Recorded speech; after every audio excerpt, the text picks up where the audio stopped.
Hello, killjoys, troublemakers, colleagues, friends, comrades. My name is Sarah Ahmed, and I'm speaking to you today because I have a new book out. The title is No, It's Not a Lonely Utterance, The Art and Activism of Complaining. And I want to just share with you some of the reasons I've written this book. I'm going to start with a few words from my acknowledgements. Little did I know when I met with a group of students on 3rd of November 2013 that so many years later, I would still be writing about lessons learned. I wouldn't have it any other way. With so many thanks to Tiffany Page, Leila Whitley, Alice Corbell, as well as Chris Cedrolia, Heidi Hasbrook, and others I cannot name, for becoming my complaint collective and for teaching me what it means to be one. To everyone who shared their stories of complaint, whether you spoke to me, wrote to me, or put your story out there in your own way, for that work, for that painstaking labour, for fighting for each other, for each no, precious, not alone, sharp pieces together, to all the people who complained before for a more just world, and to those who are to come. A complaint and a book can be similar insofar as they both involve telling long stories, and there's often a long story to how they came to take shape the way that they do. When I think back to the story of this book, I am thinking really to the time when I went into a meeting with students and they told us about the collective complaint they had made about sexual harassment in their department. What I learned from listening to the students and then working with them over a period of 3 years changed everything for me. And it eventually led me to leave not just my post, but my profession. But when I left, I didn't leave the students behind, and nor did I leave complaint behind. In fact, because I had left, there were things I could now do, complaints I could now make, but also collect that I might not otherwise have been able to make or collect. I began to receive complaints, to become a feminist ear, bringing complaints together.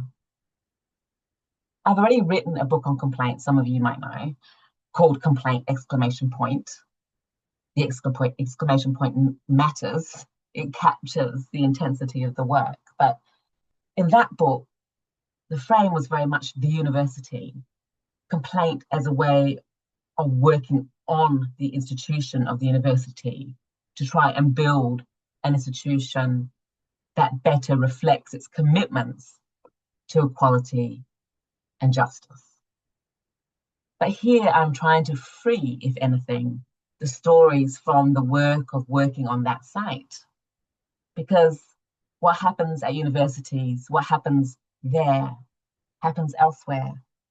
So I put the complaints that I collected, the stories, all of the wisdom in them, into dialogue with other people's complaints about workplaces, private and public sector workplaces, hearing patterns, making connections, listening to the labour. Because complaints involve so much labour. One of the participants in my study described her complaint as a little bird scratching away at something. I could hear it, the sound of the work of being small, struggling to create room for yourself in a much bigger space, one that might be hostile to who you are because of the body you have or the needs you have, or because it simply hasn't presumed that you will be there. And when I'm thinking about complaint and I'm thinking about that work, I'm thinking about the collectivity that actually when you complain, even though complaints procedures are designed to isolate you, so many people told me that by complaining, they found others who complained. They heard about other complaints. And that is really the significance of the title. No is not a lonely utterance. Like even when we feel on our own, our no is how we join in a history of fighting for rights, for justice, for space. I was writing this book during a genocide that is still happening, Israel's genocide, what Israel is doing in Gaza and to Palestine and to Palestinians.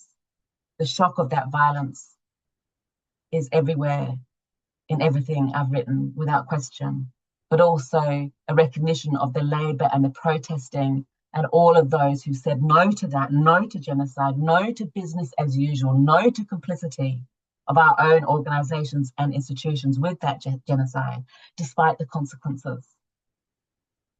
You end up having to make yourself precarious, but you will do that because we need to do that to fight for justice. There will be consequences. And that's why to complain is also always to search for those who will share that task. And a lot of the book is in a way about thinking historically that all the complaints that were made before, the protests too, they might have ended up buried, but they are still with us. They are resources, and that often when you complain now, you unearth those other complaints. You bring them back and they become part of the work and the effort. Hence, this book is dedicated to all those who complained before and those who are to come. Complaints have not gone because of what goes on. You can see why it's very important to the work itself to take the work out, to be part of a group assembled haphazardly by the act of refusal, of saying no to the violences that institutions uphold and that upholds institutions, the violences that make it so hard to navigate our way through. So I really hope that some of you might be able to be at the tour and to meet and talk and to help each other, because I think at this time, maybe at all times, but at this time, we kind of need each other. We need to become each other's resources. So I really hope this book can be one of the many resources we need right now. So much love to everybody. Killjoy Solidarity. Thank you.